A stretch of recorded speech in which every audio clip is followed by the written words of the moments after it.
Good morning, everyone. Welcome to the ASU+GSV Summit. Y'all are looking good this morning. Give yourselves a round of applause. Oh, you guys haven't had your café con leche just yet. Turn to the person next to you and say, you look really good today. And then turn to the other person and say, are you ready to learn at the speed of light? My name is Rebecca Nieves Huffman, and I will be your proud MC this week over the next 3 days. How many of you are excited to be in sunny San Diego, especially if you live in a cold weather city like me in Chicago? I have a question. Who here, it's your very first time at the summit? Stand up, please. Ooh, look at all these hands. Please stand up, and if you can't, look around, everyone. Oh, see, you guys are too shy. Do you see the newbies here? Newbies, let me tell you something. Guess what? It's my first time here, too. So here's a pro tip. If you have not just yet downloaded the ASU+GSV app, do it, because it's going to help you navigate your experience throughout the summit.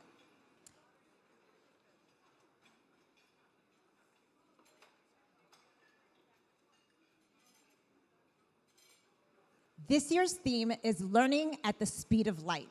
So it comes to no surprise that the programming has a huge focus on AI. How many of you have checked out the AI show just down the street at the convention center? Wasn't it amazing? I got here early just to check it out, and it was awesome. In case you didn't know, we have a virtual audience that is joining us from the live stream and from YouTube, so we want to welcome you all. And if you have friends back at home that feel some serious FOMO, share with them the link to the live stream or tell them to join us on YouTube. And this is another call to action for y'all. ASU+GSV is on Instagram, so make sure if you have not yet followed them, take out your phone right now, give them a follow, because I might be doing a friendly social media takeover in the back, and you might want to see that content. It'll be good. Let's kick things off with a panel on AI that will be moderated by GSV partner and AI lead Claire Zhao.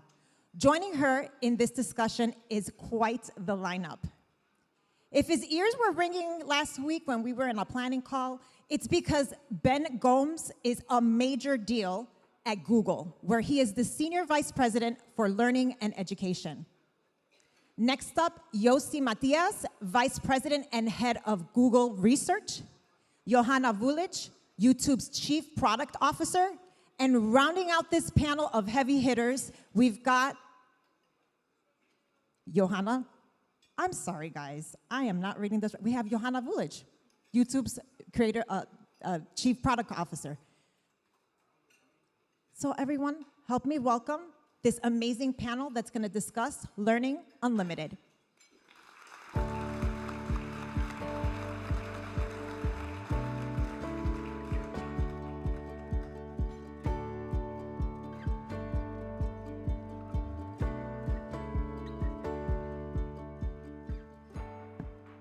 Good morning, everyone. We are so excited to kick off ASU+GSV 2025's first session. I could not be more excited to get to hear from 3 leaders who are truly at the center of this massive AI transformation and how we both learn and work. They are shaping the infrastructure, building the tooling, and building the models themselves that are going to reach millions, if not billions, of students, teachers, and institutions worldwide. For the sake of time, I'm not going to spend too much time on intros, but so that we can get into our questions. But today with me, we have Ben Gomes, who leads learning and sustainability at Google. He's the driving force behind AI integrations across Google's entire education ecosystem. This means everything from search to tools like Google Classroom, new ones like Notebook LM and Learnabout if you've tried those. Yossi Matias leads Google Research and is guiding the company's shift from not only organizing the world's information, but also enabling deeper learning through AI. And we have Johanna Voolich, the CPO responsible for YouTube's products and their user experience across all platforms and devices globally. This includes experiences for millions of learners, teachers, and learning creators as well. So I want to kick off with you, Ben. You've been at Google for 20 plus years, and you've seen Google's mission evolve, and the platform evolves over so many years. And the mission has always been to organize the world's information. Now that we're in the education realm, what is the core vision that's guiding your AI efforts for learning? You know, it's really interesting because organizing the world's information and making it universally accessible and useful they came up with that 25 years ago. And it still ends up being very relevant today. And when I think about it, with AI, there are several parts of that mission you could highlight. So for instance, this whole process through these 25 years has been a process of trying to organize information. First of all, by understanding language, this whole trajectory from search to where we are today with AI.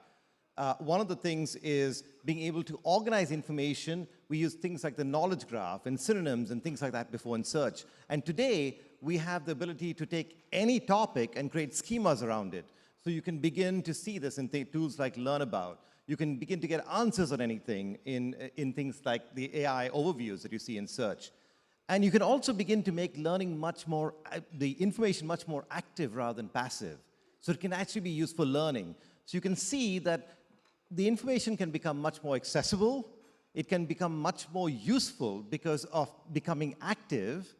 And this trajectory is becoming is something that we've been on for a long while, and it's a very natural evolution for us to go into space, to be in the space of learning, because people have always been using these tools for learning, and now they begin to use them and expect to use them in much more enhanced ways, given the capabilities of AI.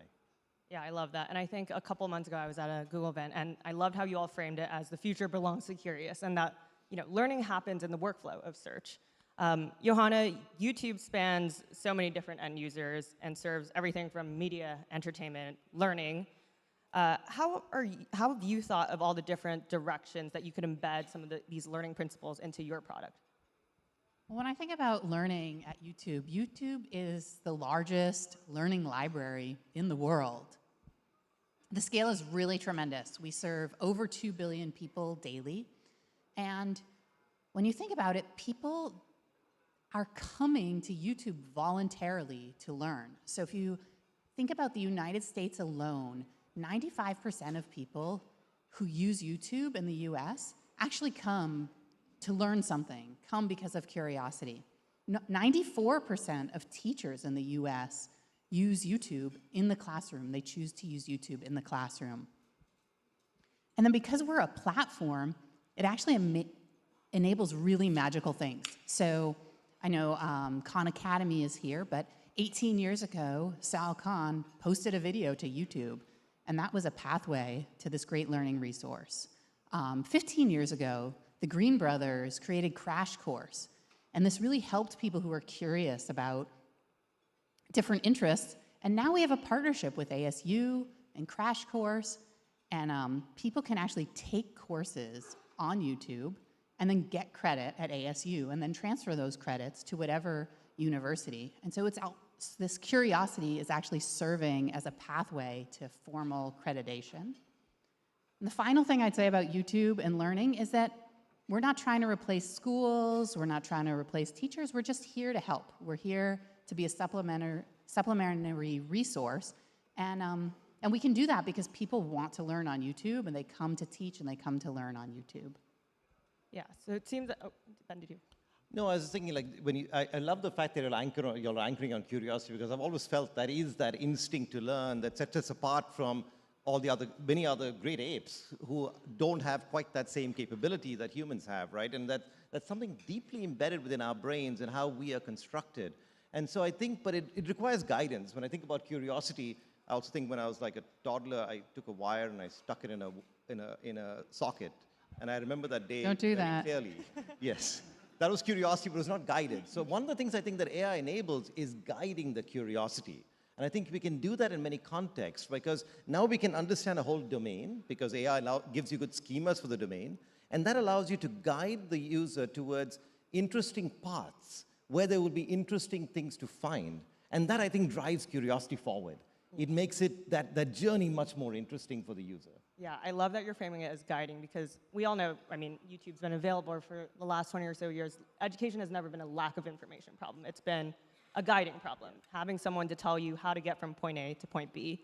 So Yossi, you are part of the team that is driving a ton of research across Google, but how are you thinking about embedding some of these learning principles so that we can truly, deliver on the promise of an AI tutor that can guide our students? Yes, so first, we're in really exciting times. Obviously, AI is a term that we're hearing a lot here, and actually going to the AI show, it was actually quite interesting. We just had a chat earlier.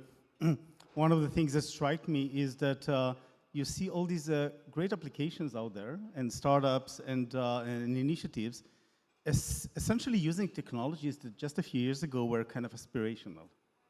And one of the fascinating part about using technologies and AI in general is really to see the progress and how do we unlock things. In fact, leading research, one of the fascinating thing about research is driving what we call the magic cycle of research, which essentially is to identify all these problems that today are blocking us for the kind of things we're dreaming about, and then just make them assume to just work. And, reflecting back on, a few years ago, I was really interested to see how can we actually get different modalities for interaction, voice, and having the opportunity to actually have a conversation. And at the time, it was kind of aspirational. And then when we started having the ability to actually understand speech, and then, or to talk back in a very natural way, and then build a natural conversation, these were all kind of aspirational, and now I see them just as building blocks in what we do. So now we can actually focus on what really matters, which is how do we actually capture that curiosity that Ben was talking about, leveraging on these platforms that Johanna was talking about, and letting AI and technology essentially enable those things in a seamless way. Because really I think the role model is actually the teacher. So the teacher, a good teacher and a good parent, and here to Ben's examples, I relate to Richard Feynman, both as a teacher who managed to make things so interesting that so many people actually got in love with physics and actually inspired to take that either as a career or as an area that they were interested in. But he was also sharing about how he was learning about birds from his father on a more opportunistic way, in the serendipity, catching the moment, learning about something, learning physics just by observing a phenomena around us. So to me, the question is, how can we actually use technology to build on this kind of curiosity, serendipitous, catching the moment, getting the magic, and somehow getting closer to that. Now, the premise with AI and with technology in general is actually enable those, because we're getting these building blocks. So if in the past it was just a basic of organizing the information with knowledge graphs and being able to find the right patterns, now, of course, with generative AI, we're able, and large language models, we're able to actually get better understanding, starting to see reasoning about it. And then part of our work is actually building into that and trying to build models that are actually better for that. LearnLM is something we can talk about, is one of our attempts actually to get closer to that. I'd actually love for you to expand a little bit on LearnLM. I actually read the full 70-page paper. It was very interesting. But as you think about LearnLM as, building on these units of intelligence, but also these building blocks of multimodality, personalization. How are you thinking about piecing all of this into the product layer? Obviously, you all have launched so many things, from Career Dreamer, Notebook LM. Where do you shift your attention towards, and how do you use these ingredients? Yeah, so one thing, again, when talking about progress, obviously the progress of large language model is pretty, I think we're all awed at the pace in which we can see the progress, which I think is fascinating. It all starts with the question, what are we solving for? And one of the important things that we're looking into when we build these models is to look into what are the metrics, what are the evals, what are we trying to optimize for? Now, one thing we learned actually even earlier on in the health space is that we can take a large language model and adapt it, learn and kind of fine-tune it or add more information to build it towards making a better job and answering questions in the medical space. And we saw this significant jump, and then later on we actually teach the models to actually pace up with that. And similarly, one question we're asking ourselves is, how can we take those large language models, make them work, solve for the problems that we really want in the context of learning and education? For example, to be able to do leveling, to be able to understand when it's the right time not to respond with an answer, but to respond with a guiding principle. And think about all these, and importantly, the way to actually build that was actually to work with people from that are experienced, with teachers, people who are experts in pedagogy kind of what would make it a difference in learning, and trying to then make those adjustments and build those so-called LearnLM models to actually serve better these capabilities, and then build features on top of that. So for example, Quiz Me, which is an ability to actually get some questions around that, or the ability to do leveling and whatnot. So LearnLM is about how to take whatever we have and build the models that are going to serve us in a way that solve or optimize to the things that we really want to in the context of learning and education, and doing that actually in collaboration with the ecosystem to actually guide us to where we need to go to. Yeah, and I think doing that also really rigorously so that we're measuring the outcomes, making sure that we are improving things. I think at the model level, that is what we are trying to do. And at the high level, the product level, I think it depends on particular products. Like in the context of classroom, the role of the product is to actually help the teacher. So there, we are thinking about like, what are the tools that would actually help the teacher? In the context of YouTube, it's the creators, really. We want to enhance what the creators can do so they can create more active experiences. I don't know if any of y'all have seen this experiment we call ShiftBot, where you take this creator, Daniel Schiffman, and he's as an avatar who's then present in your coding IDE, because people relate to creators in a very particular way. So it all depends on the particular product. And then there are some cases where we see new opportunities, like with Notebook LM. One of the key problems in education is grounding on the material the student actually has to know. And so in Notebook, we allow you to do that, so you answer questions with respect to that, and then learn about organizing the information with respect to a schema that the student needs to understand. So there are some cases where we're trying new things, in other cases we're trying to embed learning principles into our existing products. Go ahead. I was just going to talk a little bit about how we use AI in YouTube, the YouTube products. So basically, when I think about AI at YouTube, I think about kind of AI classic, which is the invisible AI, and then the more modern AI, which is the generative AI that you see. And when I think about invisible AI, I think about things like our recommendation system and our search engine, where we've been using AI to connect creators to the people who want to see their content. And we've been doing that for many years, 10, 12, 15 years. But then beyond connecting people to content, a second area that's really important in AI, which comes with generative AI, is reach. So right now at YouTube, we have a feature, we call it the language track. And so with any video, you could put a language track in say you make the video in English, you could put a track in another language. And typically people will hire people to dub your videos and put them in another language. But with AI, one thing that we've been working on is how can you do that automatically? And so then you imagine the tremendous reach you get from that. You have a creator who creates content, say in English, and then people in any language around the world could learn from that. They could get that information in their language. And then the third way that we use AI at YouTube is to help people learn more deeply.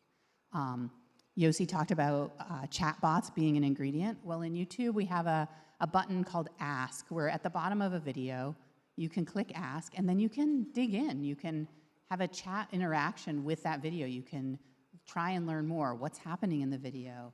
What did they say there?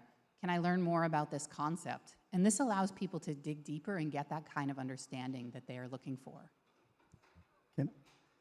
Yeah, I want to reflect also back on the fact that if we look back and see where we were just not that long ago and where we are today, one of the aspirational things to me is how to make AI what I like to call ambient AI, ambient intelligence actually, which is this notion that the power of technology is that it works so well, you actually don't think about it.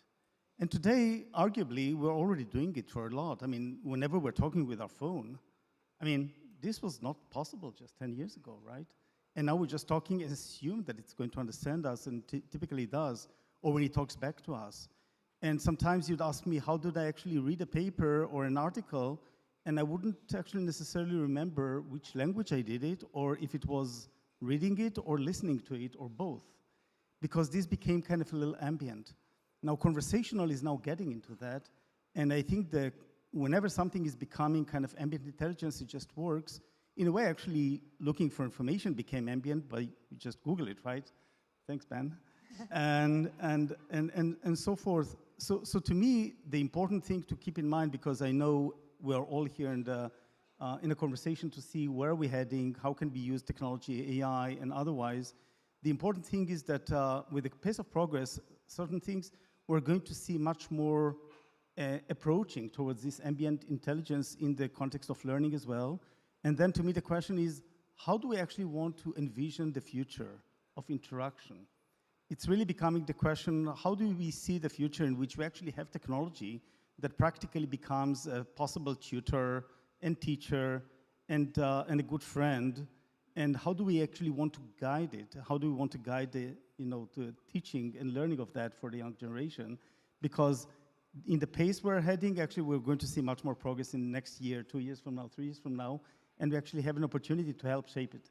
Yeah, I love that you phrase it as ambient technology, because I think for so long our ways of interacting with computers have been largely digital, and now for the first time ever, just even seeing what you all are launching around agentic functions, the ability for AI systems to now process multimodal content, video content. For the first time ever, you can now talk to a video, which I think 10 years ago or 5 years ago even, that seemed like such a foreign concept. And I feel like you're kind of getting to this point around the lines blurring around what is traditional learning. It doesn't necessarily have to happen in a classroom. As you think about tools like Learnabout, Notebook LM, they seem equally applicable to both students, people in the knowledge workforce, professionals. Is the line between education and work blurring? What do you see as learning in the flow of work? That's an interesting question. I think, when I think about all of the Google tools, they tend to span that boundary of school, work, and life. Like, people use them in school, like they use search, they use YouTube, they use, not Google, they use Workspace, not necessarily Google Classroom, but in school, work, and life, right? The ways in which they use them are a little bit different because the needs are a little bit different in different contexts. So when I think about using things within the context of a school, you need to be comprehensive in what you know.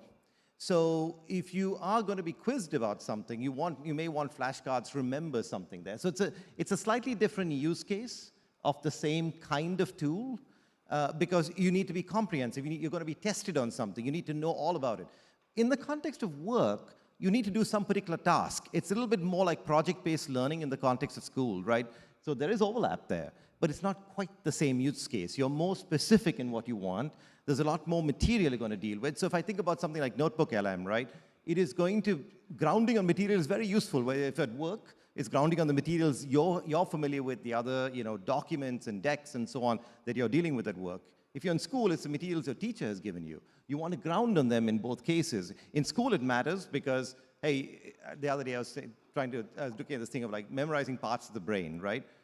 There are many different ways you can break down the brain into different substructures. And if you're learning it for school, you better do it the way your teacher expects you to.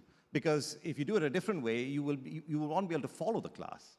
And work, it's a little bit different because you're driving things. So I think the ways in which you'll use the tools are different, but there'll be a lot of crossover of how the tools are built and the usage across these things, just as we've seen, I think. Yeah, almost productivity and learning in parallel. Yeah. I do think one thing that's interesting is, I think there's undoubtedly massive unlocks of AI in the productivity space. People are now kind of questioning around broadly what happens to our learning, our ability to learn how to learn, metacognition, and I think everyone in this room has, thought deeply about this idea that we have a lot of chocolate-covered broccoli in the education space. As you all think about delivering on learning outcomes, delivering on actual learning experiences versus just engagement, Johanna, I'd love to ask how you thought of this, especially with YouTube, as one of the most engaging platforms out there, how you thought about balancing pedagogy and what users want. Well, when you think about YouTube, the vast majority of the learning that happens on YouTube is it's voluntary. People are coming to YouTube because they just want to learn. And when we evaluate YouTube, maybe I'll talk about how we evaluate YouTube overall, is we are trying to bring value to people. So we look at what people watch and how do they feel about that. So we use surveys to find out if their time on YouTube brought value. Within YouTube, there is an academic corpus, so a piece of our library is academically focused, and we try to use pedagogical methods to evaluate that as well. But what I would say is the vast majority of learning on YouTube isn't in the academic corpus. So to make this real, I might give an example of my son was trying to learn Spanish.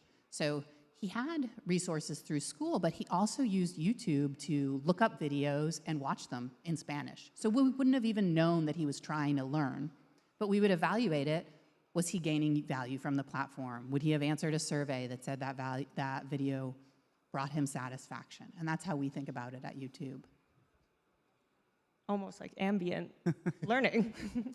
Yeah, I'm personally mostly passionate about those kind of serendipitous learning, which is in context and personalized in the sense of how do I learn things related to what I already know and what I care about and what's of interest to me, and how to capture the moment.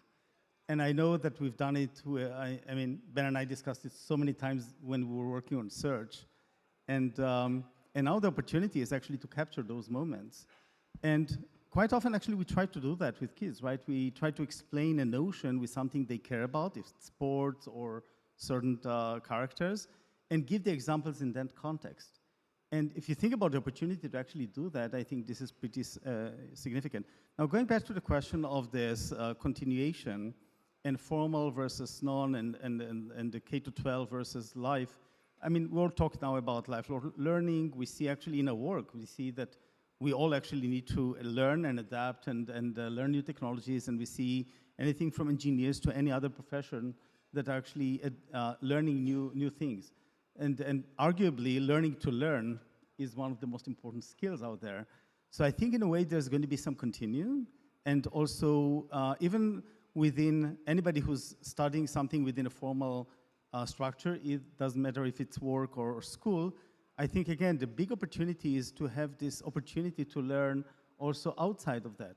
It's like learning a language. I mean, you can learn a language in class, and then you can practice it, and then you learn a language just by reading some articles in that language or just having conversation. And I think that the same may apply to many other disciplines. And to me, the really important question is how to identify doing it effectively and how to leverage technologies just as a tool to do that, and keeping in mind that actually the role model to me is still the amazing teachers. You know, I was just having an event just a few weeks ago, and I was talking about AI for education, etc. But then at the end, I highlighted that to me still the inspiration is my math teacher from high school, and I was fortunate to have him in the audience. And highlighting, hey, this is still as important as ever. Now the question is, how can we take all this technology and empower those amazing teachers, and perhaps even mimic some of what they're doing for those who actually don't have teachers around the world, because this is one of the ability to actually make it, to enable that to kids around the world who may not have teachers like some of the more fortunate ones have. I'm curious how you see the role of the teacher evolving in future classrooms. again, to me, it's a technology that enables.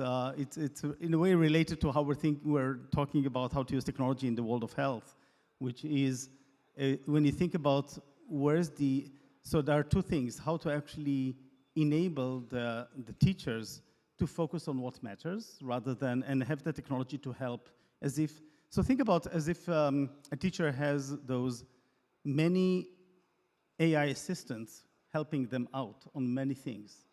And they can actually then focus on how to guide them and leverage on them and have actually the attention to what matters in the classroom. So to me, that's one of the big opportunities that we actually have. You know, for me, I think like there's something special about how humans learn because of other humans. I think as adults, we tend to think we're self-driven learners, but quite often, I don't think that's quite the case. We're driven because of peers and other things. I have two examples from my life. I got interested in geology and I got interested in woodworking. Now, you can bore people with geology very quickly, and I could not find anybody else interested in geology, and I lost interest in it. Woodworking, on the other hand, I found other people who are interested in woodworking, the interest stayed. So there is the role of the human, whether it's a teacher, a parent, or a peer, is really important. And I don't think it's in a way that we don't quite understand, but it's built into us. Humans mimic other humans. They want to please other humans. They want to impress other humans. And that part, I think, is central in the process. And I don't think we should lose that in the process of learning. I think it's really important. We need to enhance that. With creators, people develop a relationship to the creator. It's another human being who is giving them that information. Very few people would say, like, I am where I am today because I read this amazing book. They will say, I am where I am today because my parent helped me, pointed me in this direction. I had this amazing teacher. Those are the things that change lives, and I don't think we should forget the human in all of this. I love that. I know we are coming up on time, and I have many, many more questions, but you all have a very unique window into the future, into where the tech is heading next. What is your personal moonshot idea for the next frontier of AI in education? You can project out to 2030, 2050 even. What does that future look like? And you can bring up things that might not currently exist, but you think should. I think, yes, go ahead. I'm just going to piggyback on what Ben was saying about creators. So YouTube creators are the heart of everything that we do. And so we imagine that AI actually is going to amplify creators' voices. So when you're trying to teach about a concept that maybe you didn't know how to illustrate, you can use tools like AI to communicate much more deeply. And then you can connect to many, many more people around the world. So imagine that anyone who has a cell phone anywhere, through things like dubbing, can have access to all the most high-quality educational content. I think from my perspective, in terms of the future, there are points where learning can happen and somebody can be unlocked. A child can be unlocked, even an adult can be unlocked at a particular point.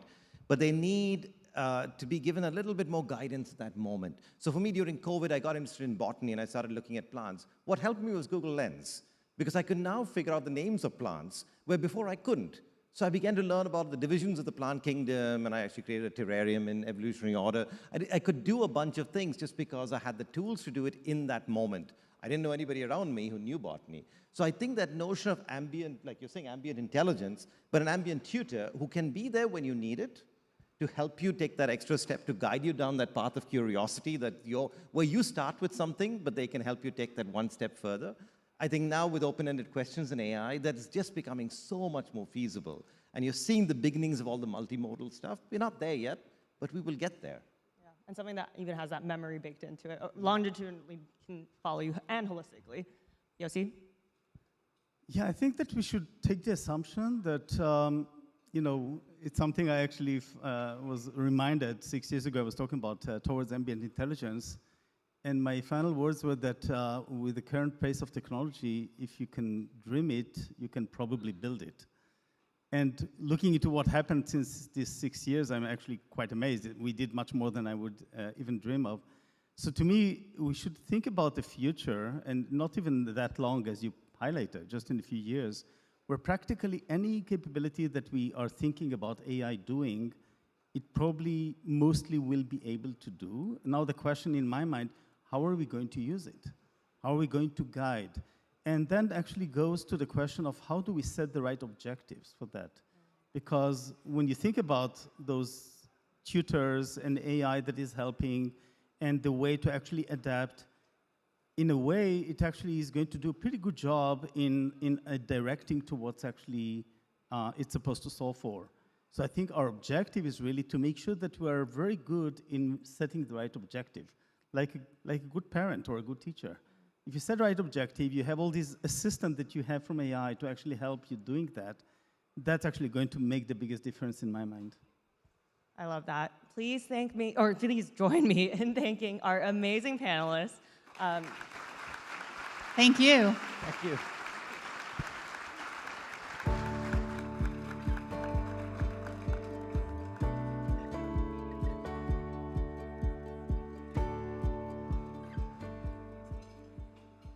As many of you know, Glean is one of the most important and hottest AI companies in the space. Here to share his thoughts on putting AI to work at work, please welcome Glean CEO, Arvind Jain.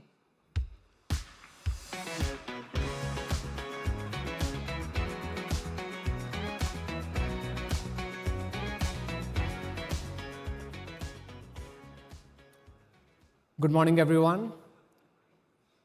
So nice to be here. Thank you so much.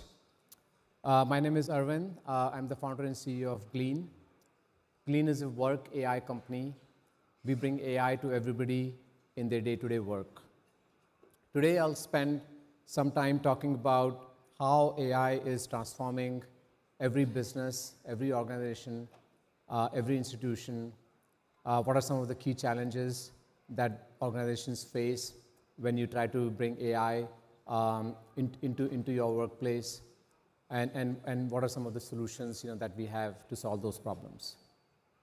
So first, when you think about AI today, it's one thing is clear to everyone: AI transformation is happening. It's not a question of if; it's a question of when.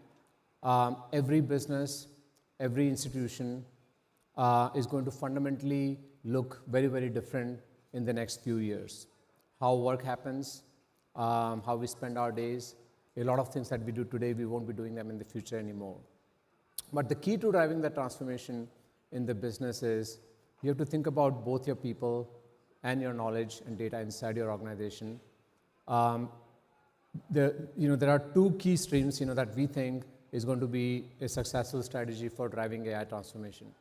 Number one, you have to think about how you're going to train every person in your organization, your students, your staff, your employees. How do you train them and make them AI first, make them AI experts, so that they can actually then get ready and figure out how they're going to use AI to transform how work happens inside your organization. They are the ones that are going to actually do the second part of your AI transformation, which is taking your existing business processes, organizational processes, and transform them using AI. But connecting AI with people and data at scale is very, very hard. People are slow to adopt new technologies. In fact, many people are actually resistant to AI. Sometimes, they have fear from AI that's going to actually take their jobs away. So how do you actually ensure that you create an environment where everybody is actually learning AI and actually getting better with it, as opposed to being scared of it? Making AI work in your business also requires you to make AI understand your private enterprise data, your private organization's data. Because when you think about all these AI models that are out there, none of them have been trained with the data of your organization. They don't know anything about your institution, what are your policies, what are your processes. And to make AI work within your organization, you have to figure out a way to connect your private data with these LLM models that have been trained on all of the public internet's data. But when you actually start to do this, when you have people start to get trained on AI, that's when they are able to actually move much faster. They're able to do extraordinary work. And they're also actually able to make AI work in a great way inside your organization. One of the keys for unlocking AI is data inside your organization. AI is only as smart as the data it has access to. So as I was saying before, when you think about all these models like GPT and Claude and Gemini, they're all great models. They have amazing reasoning powers. They have all the knowledge of the world. But one thing that they don't know is, again, like anything inside your institution. So how do you connect AI with your work data? Some of the challenges that you face there is, number one, your data is actually fragmented across many, many different systems within your business, within your institution. And so you have to actually, figure out all of those places where you have data, bring them all in one place so that you can make AI work on it. The second challenge with making AI work securely in your enterprise is that most of your data tends to be private in nature. You may have a file that only you have access to in your institution, or you may have an asset that maybe a certain team in your organization can actually use. But you can't take all of your institution's data and train AI model on all of it. If you build models which know everything about all of your enterprise data, then they're going to actually leak information to unintended audiences. There may be information that only the staff in your university should have access to, and you don't want a model that's trained on that knowledge and make it available to your students. So those are some of the problems that you have to solve for when you start to make AI work inside your institution. And so that's what we do at Glean. We are an AI company, got started at 6 years back. When we our first product was a search product for the institutions, for the organizations. What Glean does is you connect Glean with all of your enterprise systems inside your institution.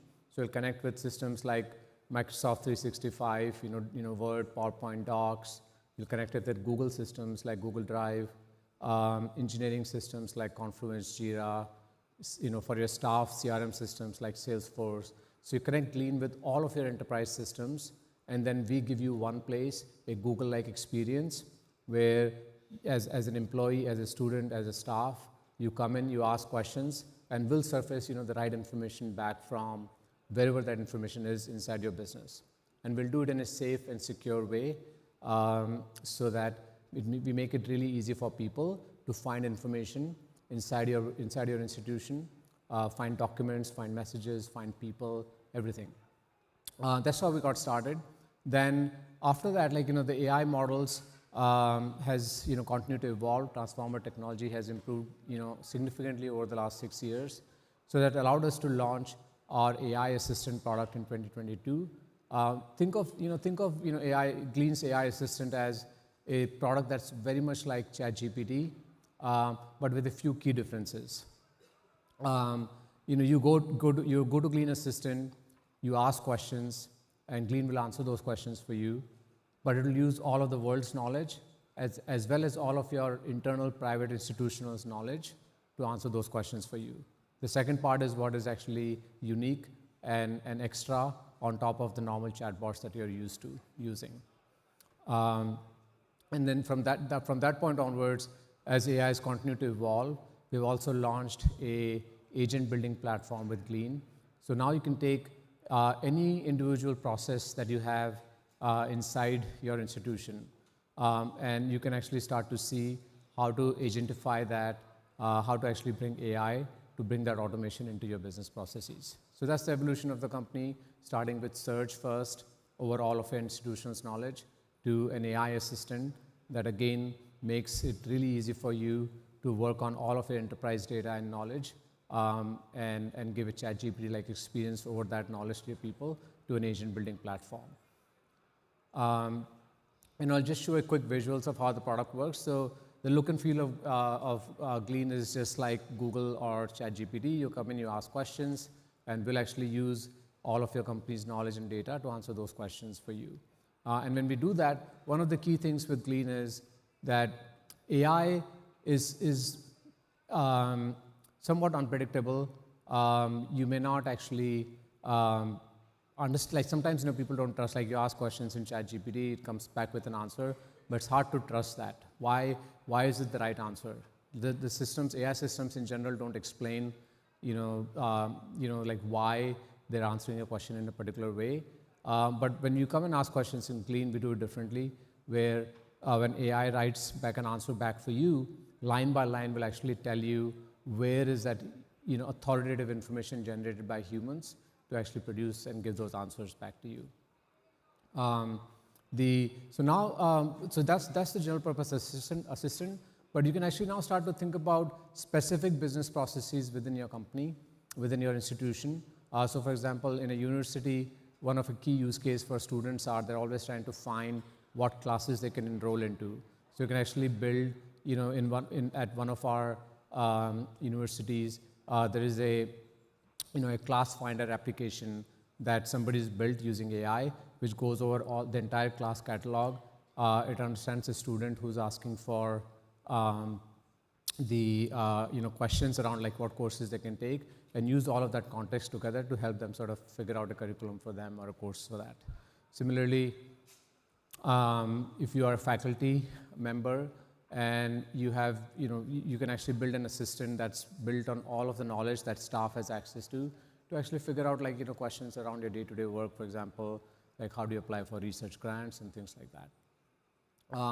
In general, you can actually build agents to reshape, all of your daily tasks, decision-making, and workflows. The range of tasks that you can do is actually unbounded in that sense. The key part about agents is that agents have access to universal knowledge. It have access to all of your internal institutional knowledge. And when you combine that with the power of agentic reasoning, you can actually now start to take all these tasks that humans have to perform and start to bring AI into it. And really augment how fast we can actually do our tasks. The agents can actually be applied or help for every type of business work that happens. For example, if you have engineering teams inside your company, you can build many different agents to actually help people code, to help people deploy code, troubleshoot and debug issues. If you are somebody who's trying to actually sell, we can build agents that help you prospect, that help you pitch, that help you coordinate, close deals. The overall, an assistant, allows you to bring value to every one of your employees, every one of your, staff members and students. These are some of the example agents that you can build within a university.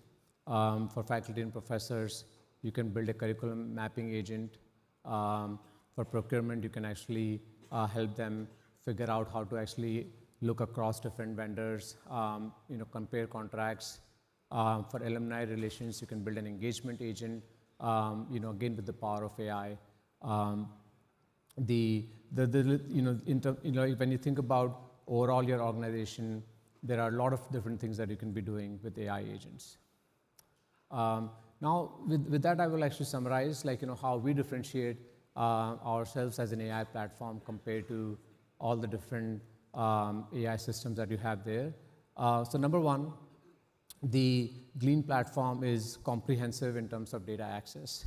We are able to actually connect with all of our internal systems and repositories, and therefore we can make AI work for your business processes on your data.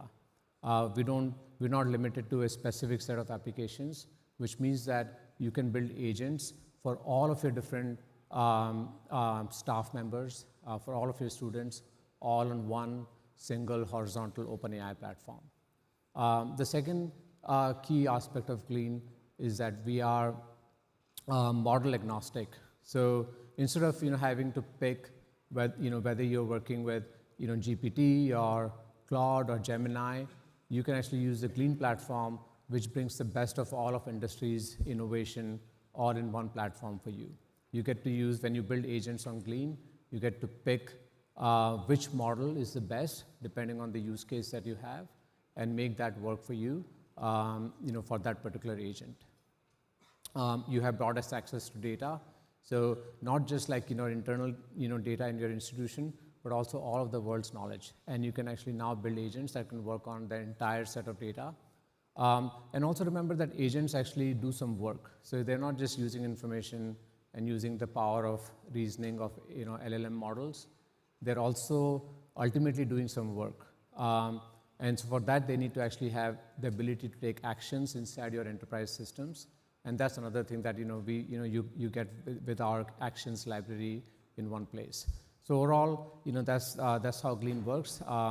It's a AI platform that you can deploy inside your institution to your students, to your staff members, and with one horizontal AI platform, you can build all kinds of agents to transform your organization with AI. So that's all I have here. Thank you so much for giving me the time.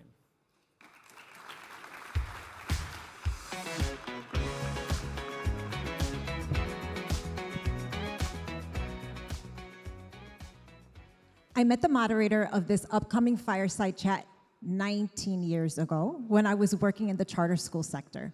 Jeanne Allen is the founder and CEO of Center for Education Reform.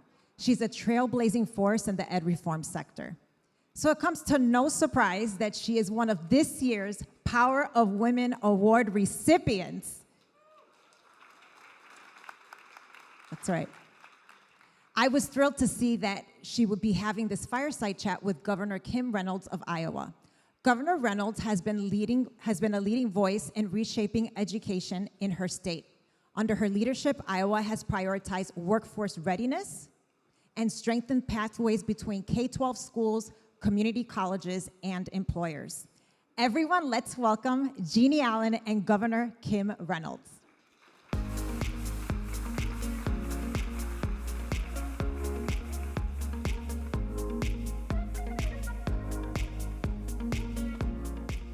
Good morning. How is everybody? All right, come on. Governor Reynolds, thank you so much for joining us at ASU+GSV. It is such an honor for all of us to have you here.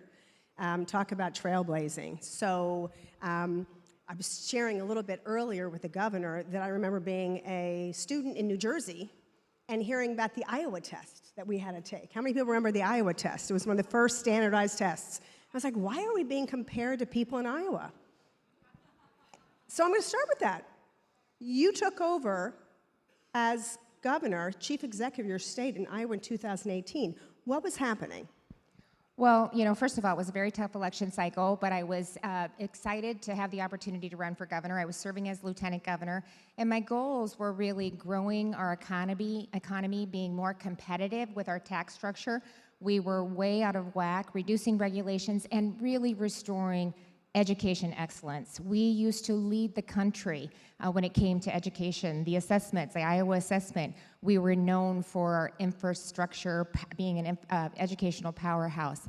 And we had fallen, and so I wanted to make sure that we were providing every single opportunity for our kids to be successful, to keep them in the state of Iowa, to bring some of our alum back and make sure that we were having opportunities in every single corner of the state. Can I talk real quick about what I've done?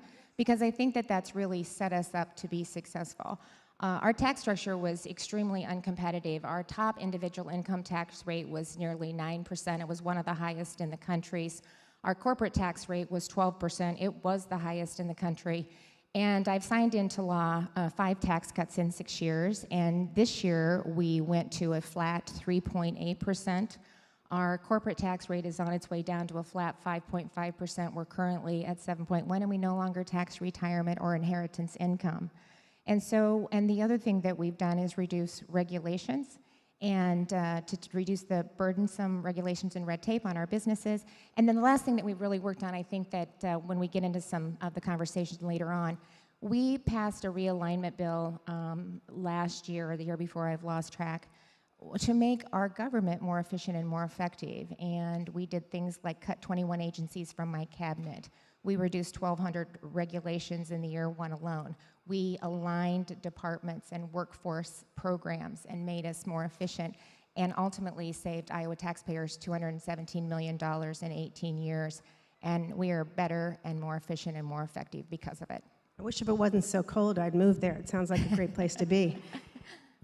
So it's interesting because you were that field of dreams and you dropped precipitously, just like so many states, and we all know about, we've seen the nation's report card and what's happened to student achievement. And so when you were reelected in 2022, you not only looked at the bureaucracy and the lack of rigor, and I want to talk a little bit about those sort of internal programs that you did to help strengthen all of public education, but you said, enough is enough, we have to run fast, and you created, faster than any other governor, an education freedom bill. Yeah. Why did you do that? What did that have to do with bringing the economy back, and what's it doing now?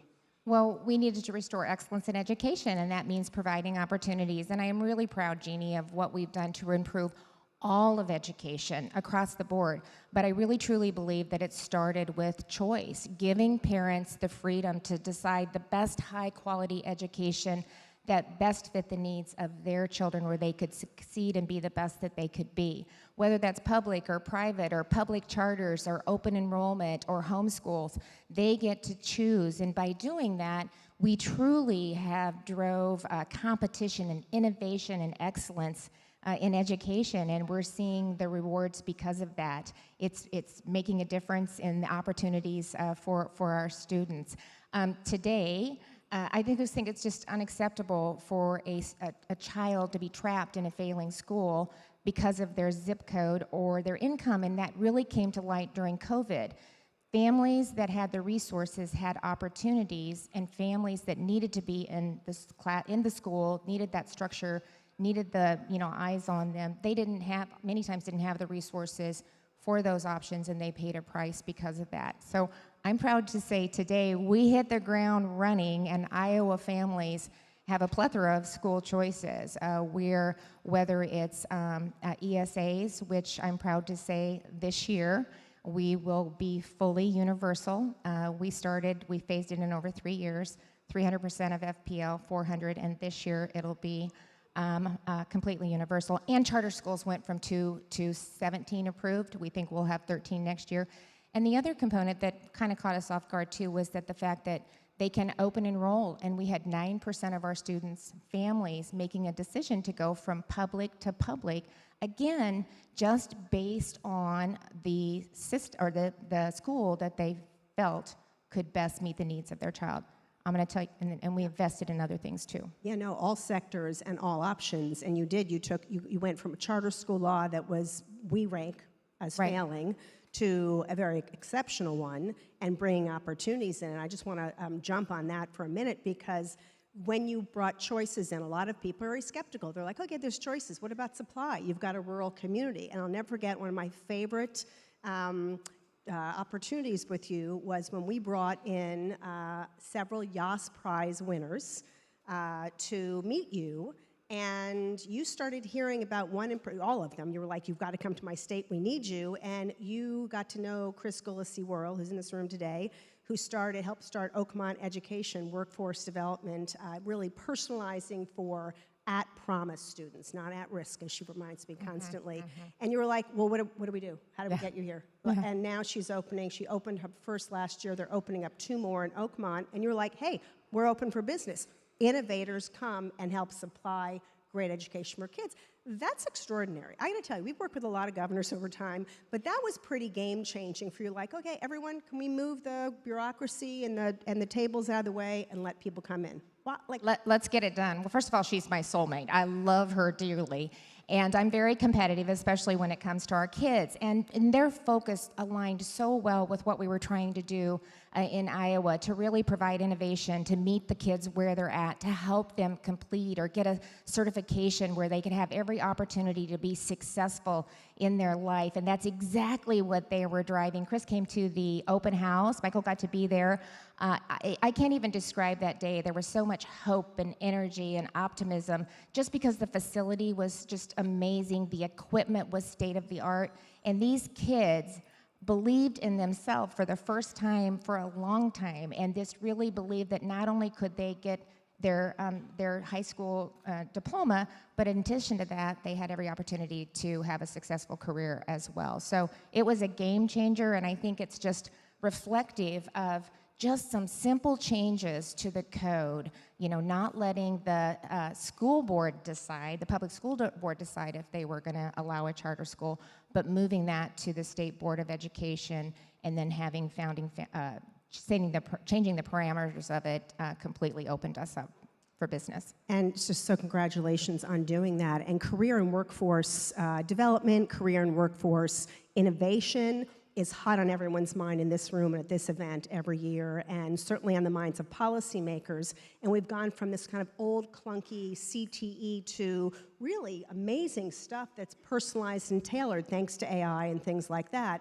You were just telling me you were at the groundbreaking of USS Iowa in Groton, Connecticut, and you think about manufacturing shipbuilding. So tell us for a couple of minutes, like, what is it that people have to really understand to be able to build the right schools around students that take them, as Deborah Quasar likes to say, and Michael, pre-K to grade? Well, and it varies throughout the state of Iowa. It varies throughout the country. No two states are alike, so you have to understand what are the high-demand jobs, what are the needs, how can we provide these opportunities for students to be the best that they can be.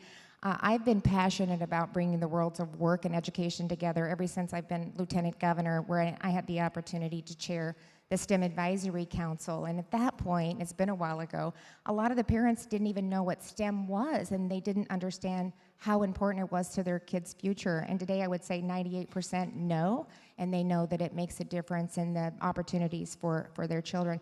We really focused on work-based learning and registered apprenticeship programs, really helping students see the relevancy of interacting with business and industry. And just the career academies and everything that we've done, we've really worked on building that out, providing incentives for community to a partner with a community college, a high school, and the industry. And it works, especially in rural Iowa with the career centers that we have and with the career academies and putting some funding into that. It helps those kids stay in rural Iowa. It helps them find out what they have a passion for. And when you have a passion for what you're doing, you're more likely to be successful. And so we lead the country in the number of work-based learning programs and registered apprenticeship programs, and we continue to build them out, whether it's AI or cybersecurity or healthcare or teacher and para-registered apprenticeship programs, which we've had a lot of success with. And I really love that you touched on the higher ed piece and the continuum and the importance of connecting those, because I know this is a huge frustration for so many people that, like, first of all, why 4 years? Why 2 years? Why not 1? Why not 3? Why not, if I show up and I've got all this experience and I've got some education, that I can get a credential, or I can have it portable and I can have it stackable, and all these buzzwords we use, and everyone says yes, but it's not happening. Because then we point to accreditation, right? And then we point to, well, there's a problem, and Washington's a problem, the state's a problem. So is there one set of prescriptions that we can follow so we can allow those pathways to get recognized, certified, counted?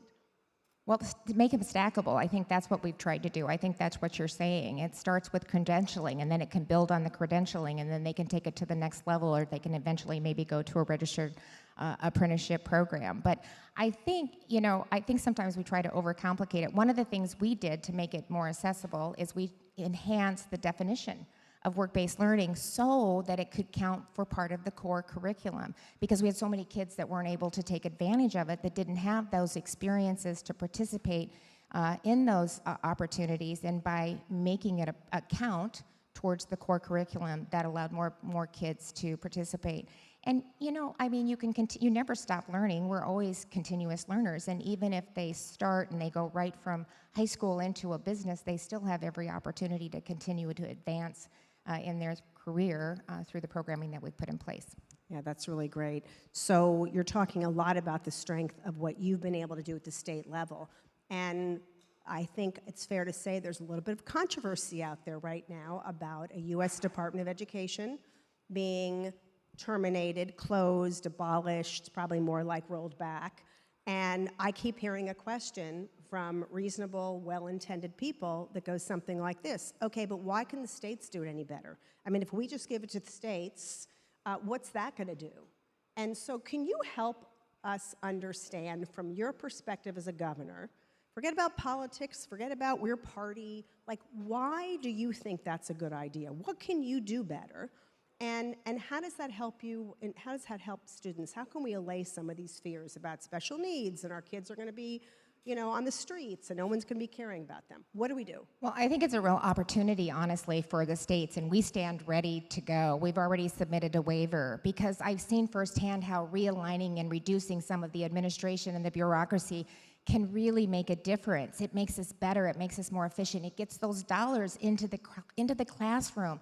You know, they're so complicated, like take the Elementary and Secondary Education Act, and that's what we're focused on. So there's 9 separate funding formulas that come in, all have their own funding formulas, they all have their own compliance, and so what is happening is that not only the state education department, but our school districts are spending so much time on compliance that a lot of times the school districts are leaving money on the table. They're not even utilizing the programs that are there. If we can streamline that and simplify it and allow all 9 streams to come to the states in a block grant and provide some flexibility in those programs to let us utilize those dollars where they're needed most, to take programs that we know are working, that have the outcomes we're looking for, and be able to scale those programs. It actually will put more money into the classrooms. It will reduce the amount of time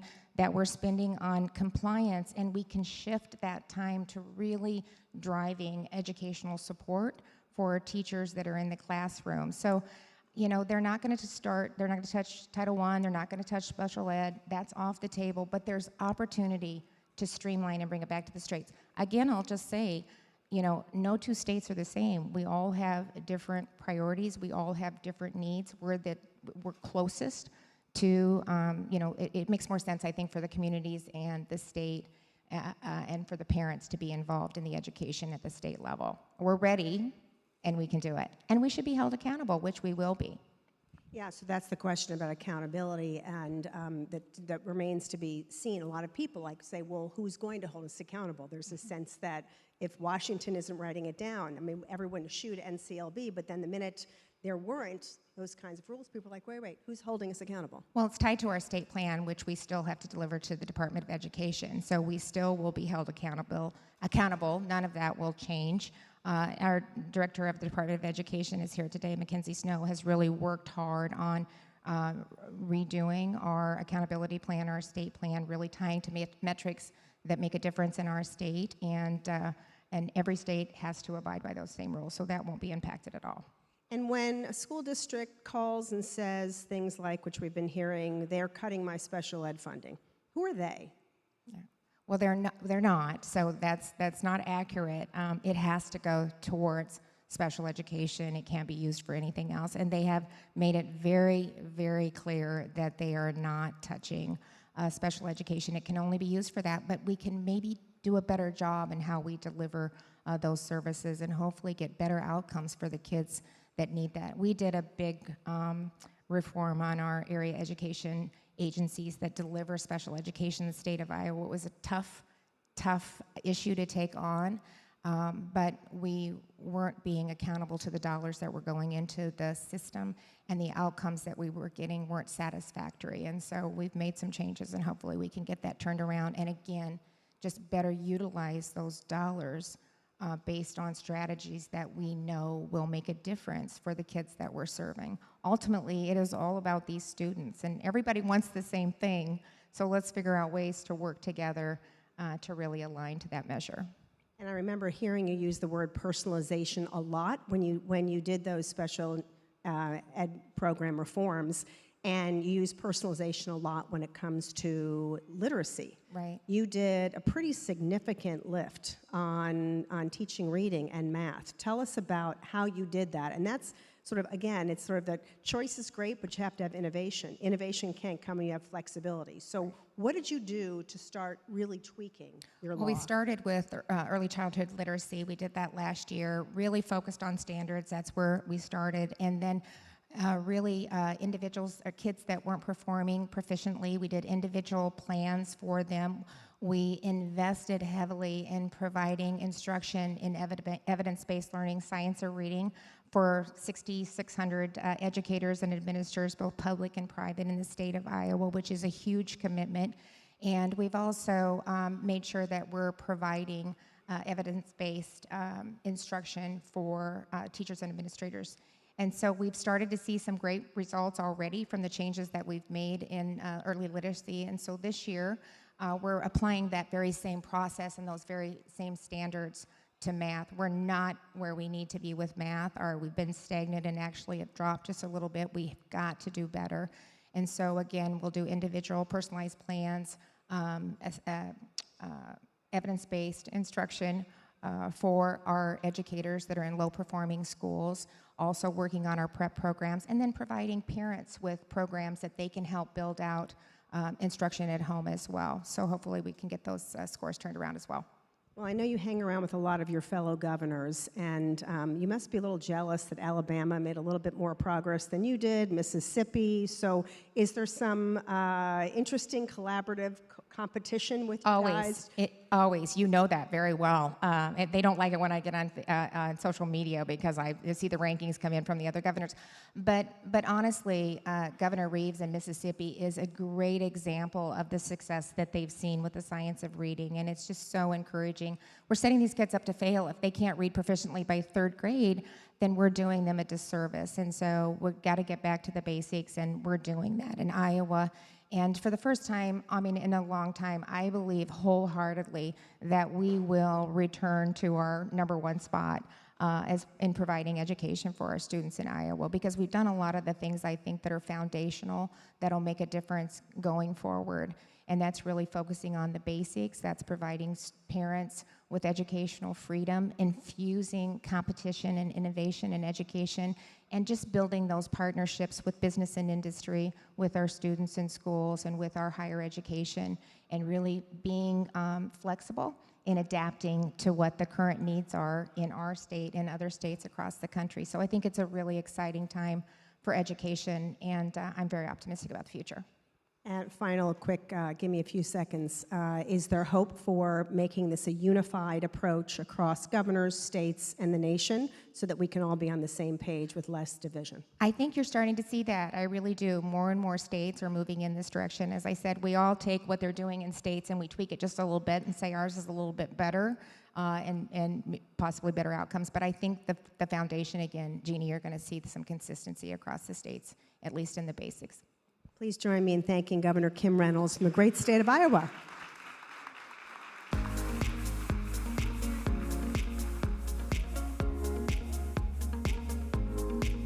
All right, everyone. I have a question.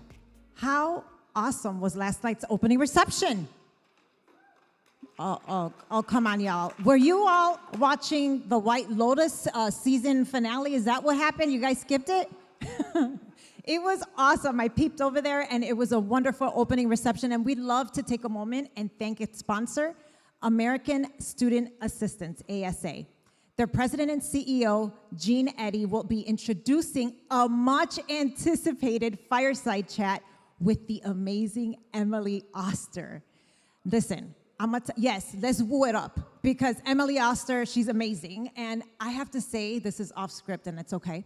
But back in January, when I was getting together with the GSV planning group, and I opened up, we were having a dinner, and I said, who are you all most excited, who are you looking forward to hearing from? And I kept on hearing this name, Emily Auster, Emily Auster. And I said, let me go onto her Instagram. Forget it. I was in this rabbit hole, and I did the thing that most aunties do in their families, and I started sending it to the young women in my family that have children. I'm like, you need to follow her. She's amazing. But before she comes up with Jeanne Eddy and leads that fireside chat, we're going to watch a brief video about the incredible work that Jeanne is leading at ASA. Welcome to Youth Career Readiness, the One Question Podcast. Being a journalist started really in high school. I believe that. So much for having me on this podcast and for this. I'm Jeanne Eddy. And I'm Michael Horn. And this is the podcast where we talk to people across careers about their professional journeys and what advice they would offer to help all middle and high schoolers explore, experiment with, and discover careers. And I created a character. And this little girl, her name is Harriet. Really, really helped me. And this goes for whether you're... No, so I don't know why you want to listen to me about anything. Jean and Michael, thank you so much for having me.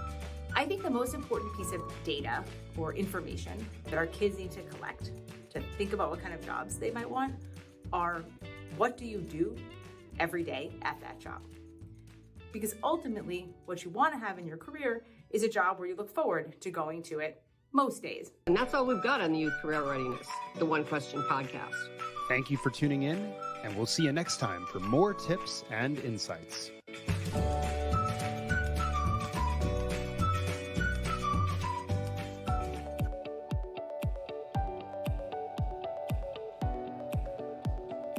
Morning, everybody.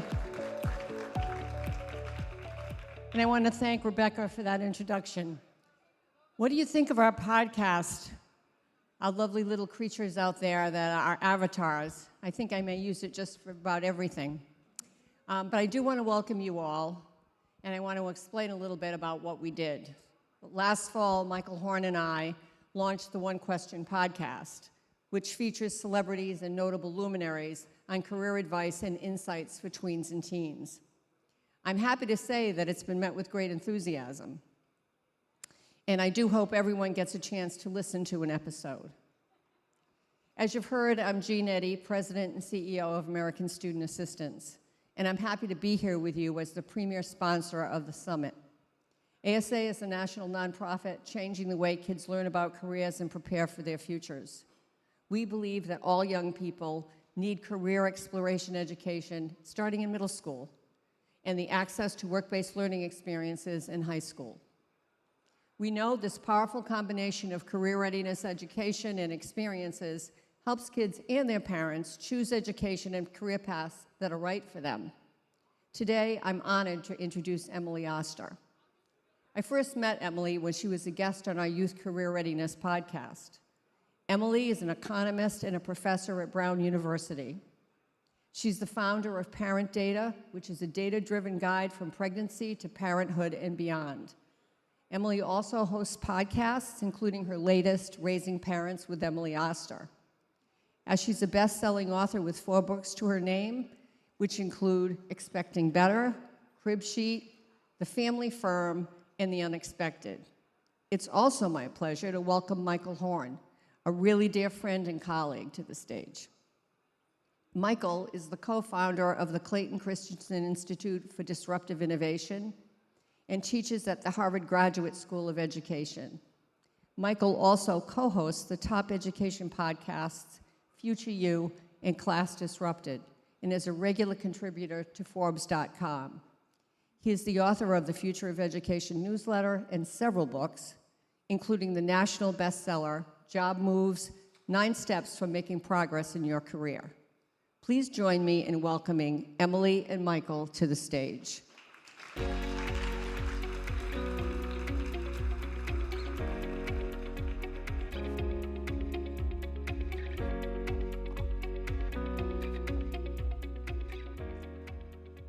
Welcome to GSV, Emily. I'm excited to be here. Well, it's a lot bigger than I thought it would be. A little bit bigger, right? Yeah, when we were 16 years ago, I think it was 200 of us, and now 12,000 plus or whatever. So they do incredible work. But I'm excited for this conversation. And to ground us, I want to start with your broader mission and work, because I think most folks know you as, the ParentData person. But in some ways, your focus on parents, as well as a lot of other topics, has been downstream of your mission, I think, and how you approach questions that people have, answers you're curious about. And so I'd love you just to talk about that broader mission and why it matters. Yeah, so I think the thing I care the most about is data. And my core life belief is that if we have better data and we couch our decisions in data and some structured decision making, we can make better choices. And that's what I do in my academic work, which is about getting causality out of data that maybe we might struggle to get it out of.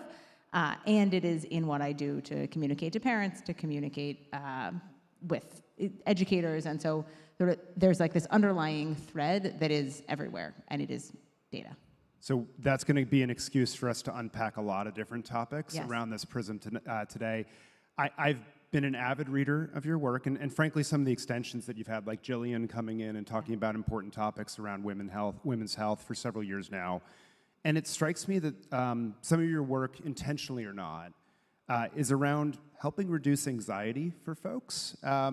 Like you're taking the edge off. I don't know if you want to be compared to an alcoholic drink, but for those of us, and I'll throw myself under the bus here, who are sort of trying to optimize the 0.1% of things by reducing sugar, avoiding gluten, wearing my Whoop, et cetera, you're sometimes helping us chill out a bit, whether that's around food dyes or having a drink in pregnancy.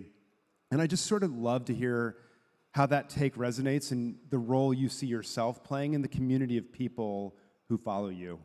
Yeah, so I definitely think a lot of my role is in lowering people's anxiety, and people will sometimes then tell me like, "Oh, you must be a very relaxed person," which is, I'm not a very relaxed person. I'm using my own anxiety to serve others, but I do think what you get at here is actually a very, very crucial part of a lot of this communication, which is helping people think about the size of the effect and sort of what is important, and really think about almost like how could we rank the importance of things.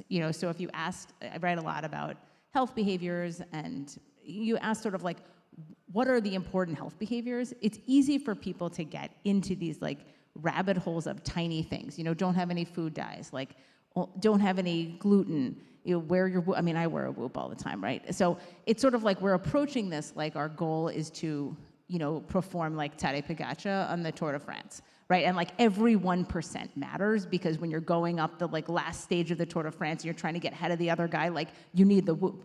But for most people, they are not in the Tour de France, I notice. And for most people, the most important things are much simpler than that. And so to sort of help people understand, like if you're getting some exercise and you're eating some vegetables and getting some fiber, like you're like 90% of the way there. And then if you want to, have your Whoop, like that's cool also. But I think that goes across so much of what I do, is to try to tell people, even with your parenting. Like people are asking me, is it important that I rotate the Montessori toys and I have a spreadsheet to keep track of like where my kids have the rotated toys? Like, if you enjoy that, like, please, you do you. But like, let's focus on the most important things. Does my kid have a stable place to sleep and enough to eat and someone who loves them and a few books? Those are like 95% of this, and then rotating Montessori toys is like 0.0000001%, possibly negative. Well, I guess you're right. If you're frizzed out all the time, you're probably passing some other things on to your kids that you don't want to. So let's get into some of the key strands then of the work in different areas that'll be of interest to this group. And let's start with reading. Yeah. You've written about the evidence behind what's called the science of reading. It's not my favorite phrase, but it has usefully worked, I think, to change the conversation in important ways. But in a room full of education entrepreneurs and educators, I want to give you my take and then get you to respond. One of my reflections is that sometimes we as entrepreneurs extrapolate a bit too much from our own experiences that we had in schooling or with our kids, and we don't think about how it changes as you cross circumstances or for different groups of kids. And reading strikes me as one of those, because the evidence as I read it is that actually a significant percentage, maybe roughly 30% or so, can learn to read with very little explicit instruction.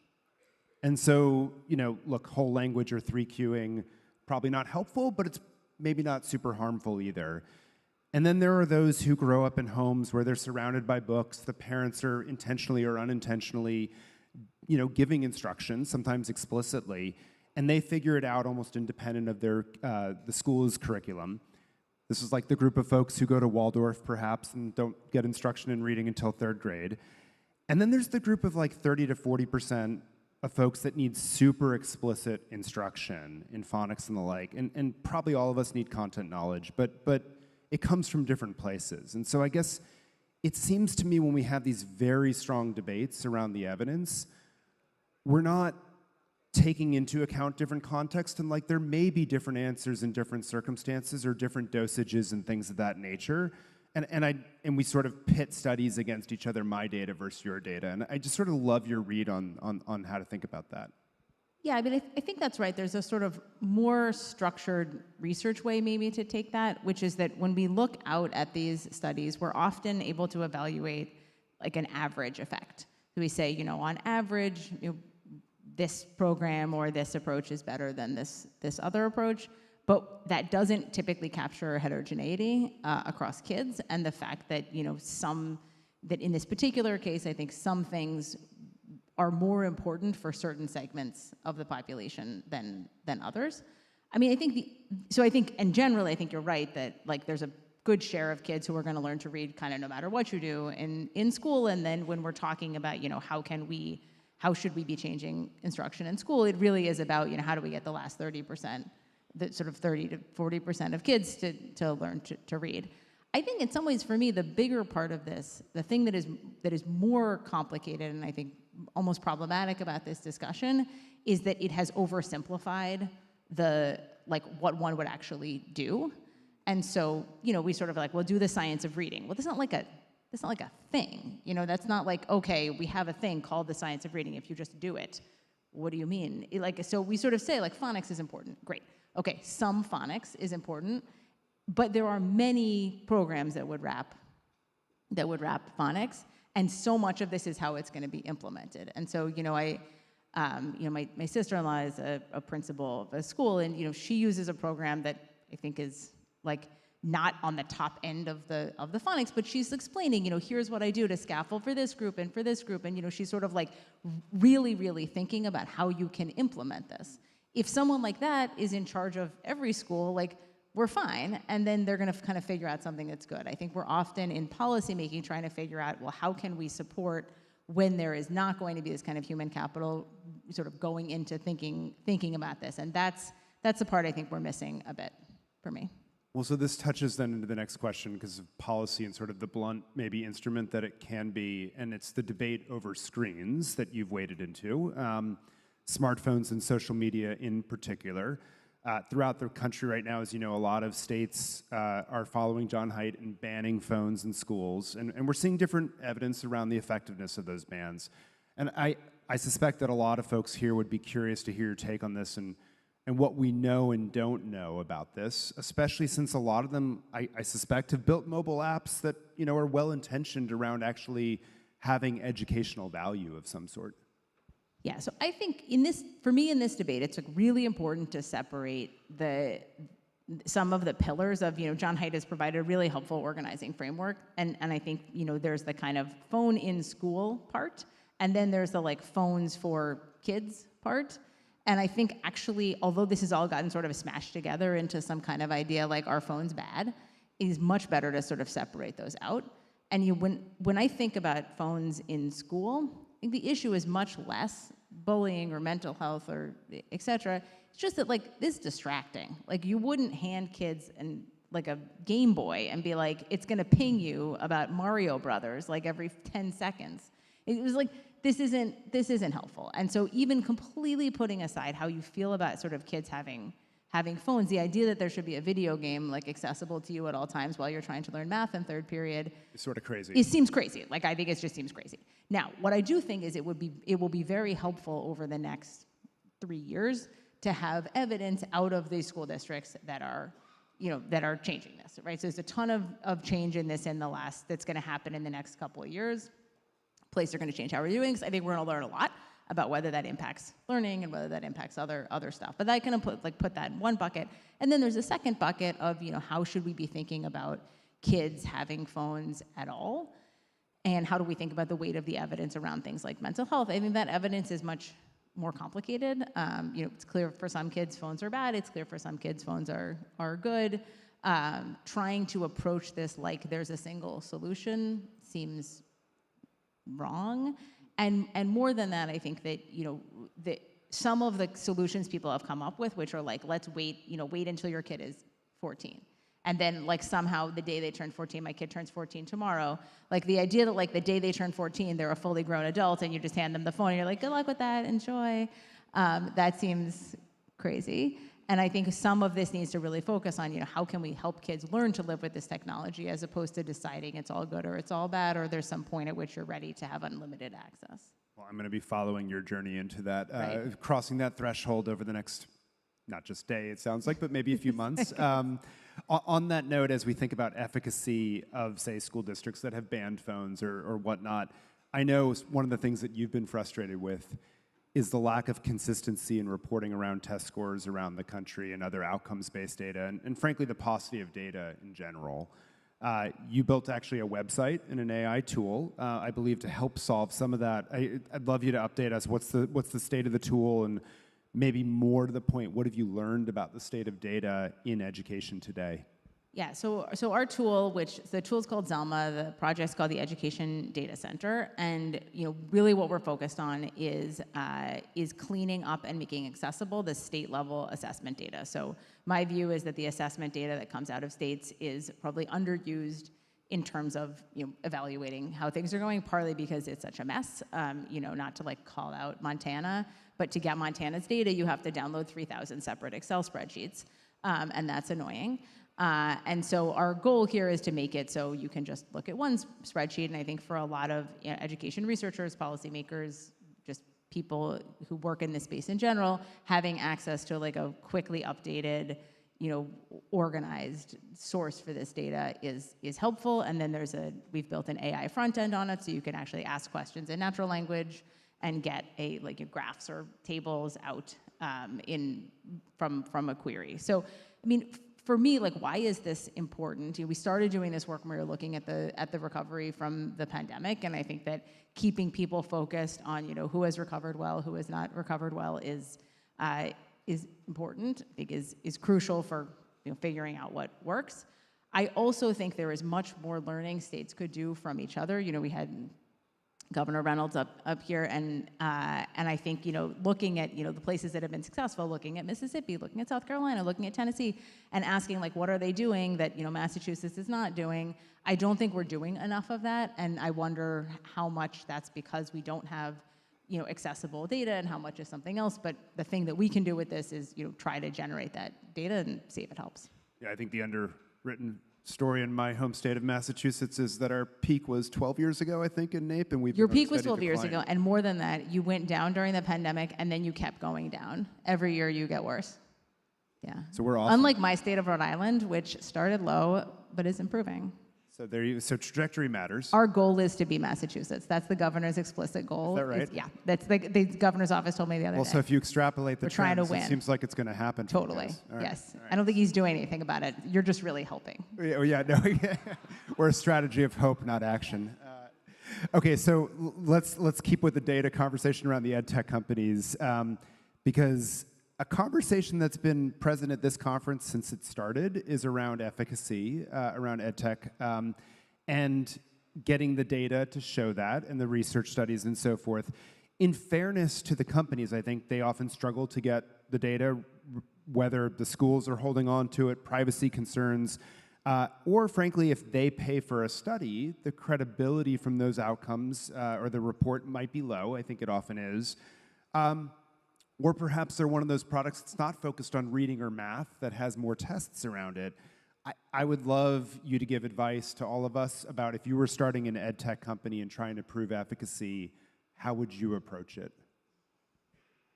I think that's a hard question but let me speculate a few things. I think one is the more you can think up front about, what is there something that's going to come out of the data that we could use that's like an already existing piece of the data product that, is there a way to introduce this that would allow us to do better on causality? Could we charge different amounts to different people so their uptake will be different and use that? There's some sort of ways to structure research. There are ways, of course, to work with researchers that have, where you have been explicit up front about the rules about publication. Many researchers are interested in working in this space. I think the challenge for companies, and hopefully if you believe in your product, this is less of a challenge, but I think the challenge is, the best of this is if you actually work with someone and you tell them you can publish it even if it doesn't look good for us. And if you can try to make that sort of visible up front, it is very helpful for credibility. Of course, it is the case that the researcher will want to publish even if it doesn't work. And so I think that's the trick. That's the little tightrope to walk. That's the I guess there's a demand side problem also of whether the districts are asking for it. But let me shift a little bit, because there's sort of the test scores and outputs of the education. There's also been this growing shift from a focus on college for all to, and frankly, what Jeanne was talking about in the ASA's mission around this more, how do we help young people find the right path for them, and to make sure that whatever that path is, it results in a viable career, earnings, and the like. And it raises, I think, a bunch of its own measurement questions that, at least from my perspective, it seems we're unprepared for. I want to quote a work shift op-ed by my friend at the Harvard Business School, Joe Fuller, and Carrie McKittrick, arguing for this paradigm shift toward career mobility. And they said, when Americans invest time and energy into training programs, they expect access to quality jobs, ones that not only meet their immediate needs for employment, but also set the stage for career growth and economic independence. Unfortunately, publicly funded training programs often fail to meet this basic expectation, and that training providers should be held accountable for individuals' wage growth over time. These sound like difficult things to measure, things that I would love to know. I would love, like, do we know how to do this? What would it take? What sorts of measures do we want to have in place to even think about this set of questions? Yeah, so it's obviously on everyone's mind. You know, I was at the National Governors Association a few weeks ago, and this was all of their questions, was just like, college and we want career readiness. How are we going to measure career readiness? Like, we want vocational training. How do we measure that? And I think part of the issue is the sort of traditional way we thought about job training programs. It's kind of like everything has gone poorly, and now we've stuck you in this job training program, and it's like, and then we're going to evaluate from there. And I think really where the conversation is moving and should move is to say, look, you know, this should be a part of the choices that people are making at secondary school ages. You know, there should be there's a college path, there's a career path, and it's not that like one of these paths is bad and one of these paths is good, but that rather, like, you know, there are many viable ways to get to a good career. And so one piece is just almost changing that mindset, but then thinking about, well, how are we going to evaluate success? We know how to evaluate success in college. It's like, did you go? And then did you graduate? That's pretty straightforward. How do you evaluate that a vocational, training program is good? I think this is where we could be quite creative with data, because really we are talking about earnings. We're talking about earnings. And, we have data on people's earnings in the government. And so I think, thinking about like, how can we do studies that involve the IRS data basically, or, or other pretty much with the IRS data. And you actually could imagine tracking this over time and thinking about, what are the career paths that people, what are the wage paths that we're getting people on? I think it is a very answerable question. It's not like simple to do that research, but I think it's for sure doable. But it exists. Is there a question around like long-term impact versus short-term, and like how much you ascribe to different interventions or pathways? Yeah, I think it's always very hard to look at sort of long-term things. I think short-term is easier, but less important. So, there are some like interesting research questions in here, but I think there are ways to answer this. There are ways to answer this question. What everyone wants, and I'm much less sure we can come up with, is, how am I going to know 18 months later that my program is successful? And, there's some ways, like employment would be an obvious one, but I think we haven't yet established, like, here's the metric, the way that we have in college going. Yeah, so there's like proximate measures, and then we can start to look further downstream over time. Okay, last question that I think builds from all this, which is, we are also entering a world right now of educational choice that, at least in the United States, we haven't seen before, or we haven't seen in over 100 years. Maybe that's the more historically accurate way of saying it. I think we're at like 15 states that now have universal educational choice, for example, and it's not just school choice, it's often education choice. I can pay for tutoring, schools, equine therapy, you name it. And so choice is really down to the family, parent level in many cases. There's a bunch of cost-value trade-offs that they can make and so forth. And I guess the question to a degree will be, if this parent empowerment produces better outcomes, then perhaps the more top-down, test-focused world of, say, No Child Left Behind that, some 20 years ago when you and I were graduating college, And if the test score improvements we even saw then, while certainly real, were actually the right measure, or if maybe career outcomes might be a better one. And so I guess, how would you think about this set of questions and helping back to your core audience? Frankly, parents make informed choices around this. Yeah, so I think the first thing to sort of react there is if you ask, what's the thing that's going to make test scores the highest? I think that we sort of know how to, we know we have some, maybe we don't know how to do that, but we know how to try to think about doing that. Yep.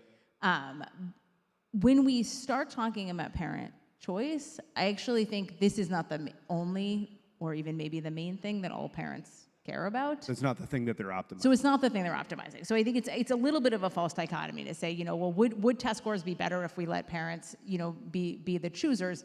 I'm not sure, because I don't think that that's always the way that they're gonna choose. I think our job with parents should be to help them think about what are you trying to optimize. And I don't think that's a question that everyone is asking. What am I hoping? What is the thing I'm hoping to accomplish?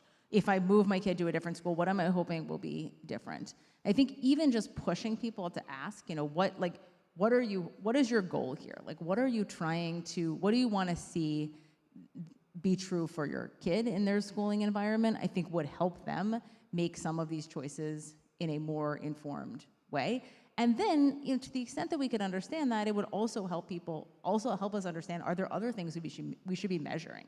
We talk about school quality. It's this one thing, right? So how are you measuring school quality? Any one of these indices, more or less, it's like how sure your kids are proficient on your grade 3 through 8 English and math. It's that's a pretty narrow. It's important. I mean, I run a whole data center saying how important that is. That's important, but it isn't the only thing that people care about. And so I think if we understood a bit better, what are people trying to optimize? Is it long-term success? Is it some kind of socio-emotional thing? Is it some other thing I'm not thinking of? I think we might be in a better position to figure out what else we could measure. It's interesting then, you could almost imagine a bottoms-up view of if we understand demand and what optimization is, and we're helping them, then constructing an agenda around how do we collect the data to better inform that demand?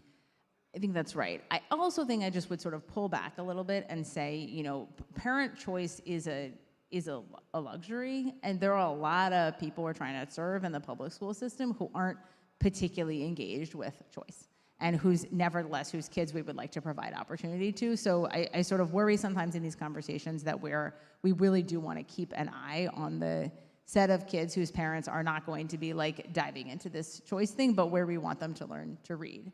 The fact is 10% of the Black students in Detroit are proficient in English and math, and that's really very shameful. And I'm not sure parent choice is going to fix. I don't know what's going to fix that, but sort of keeping focused on the parts of the distribution where we are really failing, even on the stuff that we are already measuring, is crucial. Crucial. That's a good place, I think, to leave the conversation and remember eyes on the prize. Emily Auster, join me in thanking her. Thank you.